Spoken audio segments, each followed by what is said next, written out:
بسم الله الرحمن الرحيم. السلام عليكم ورحمة الله وبركاته. وإذن سلام أصحابتي قالي waxaa la sheegaa amba culimo nafsiga ay sheegeen dadka wanaagsan in badan horta inay yihiin kuwa la dulmiyo oo dulmanayaasha noqdo in badan in ay yihiin oo kuwa sunta mar walba ay raadsadaan kuwa aadka u qalbiga wanaagsan.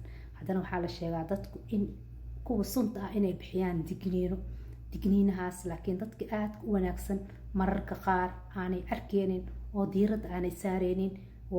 waxaa kala muhiimsan aragtida ay arki lahaayeen digniinahaas in ay ilaaliyaan sawirka dadka ay ka aaminsan yihiin oo qof wanaagsan ayaa tahay. mararka qaar waxaa dhacdo qofkii inuu aaminsan yahay qof wanaagsan ayaa tahay, maya ma dhihi kartid. qof wanaagsan ayaa tahay, qofkaanayta lama doodi kartid.